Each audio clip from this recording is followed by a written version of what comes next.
સ્વામિનારાયણ સંપ્રદાયના સ્વામીઓ સતત વિવાદમાં આવી રહ્યા છે। હરિભક્તોમાં પણ આક્રોશ છે। ગઢડા ગોપીનાથજી ટેમ્પલ બોર્ડના ચેરમેન હરિજીવન સ્વામીના આવેદનપત્ર આપવા મોટી સંખ્યામાં હરિભક્તો પહોંચ્યા। સ્વામિનારાયણ સંપ્રદાયને લાંછન લગાવતા આવા સ્વામીઓને દૂર કરવાની માંગ કરી। સુરત, અમદાવાદ, અમરેલીથી ભક્તો આવેદનપત્ર આપવા આવ્યા। મંદિર પરિસરમાં સ્વામિનારાયણની ધૂન બોલાવી વિરોધ દર્શાવ્યો। ગઢડા ગોપીનાથજી ટેમ્પલ બોર્ડના ટ્રસ્ટીઓને આવેદનપત્ર આપ્યું। ટેમ્પલ બોર્ડના સભ્યોએ રાજીનામું આપી દેવું જોઈએ તેવી ભક્તોએ રજૂઆત કરી। જો કે કોઈ અનિચ્છનીય ઘટના ન બને તે માટે પોલીસ તૈનાત કરાઈ। અગાઉ ખેડાના વડતાલ મંદિરે પણ ભક્તો આ મામલે આવેદનપત્ર આપી ચૂક્યા છે।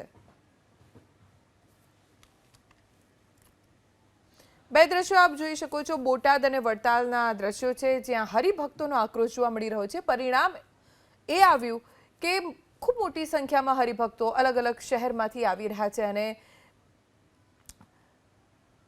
રાજીનામાની ટેમ્પલ બોર્ડના સભ્યોના રાજીનામાની તેઓ માંગ કરી રહ્યા છે।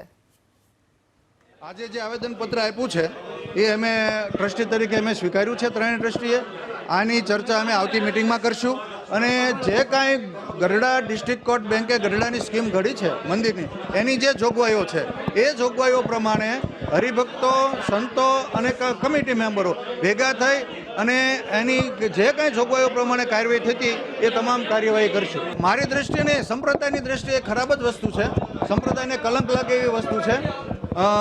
એટલે મને તો દુઃખ છે, સંપ્રદાયના બધા સંતો હરિભક્તોને દુઃખ હોય। મુખ્ય માંગ એ છે કે જે અહીંયા દુષ્કૃત્ય કરનાર ભગવત પ્રકાશ અને હરિજીવન બેની જે વિડીયો ક્લિપ જાહેર થઈ છે એમને તાત્કાલિક ધોરણે અહીંયાથી મંદિરમાંથી હટાવો એવી પૂરા સત્સંગ સમાજની માંગ છે। જ્યાં સુધી એ લોકો હટશે નહીં, અત્યારે અમે આવેદનપત્ર આપી અને અલ્ટિમેટમ આપેલું છે કે 7 દિવસની અંદર કાર્યવાહી કરો।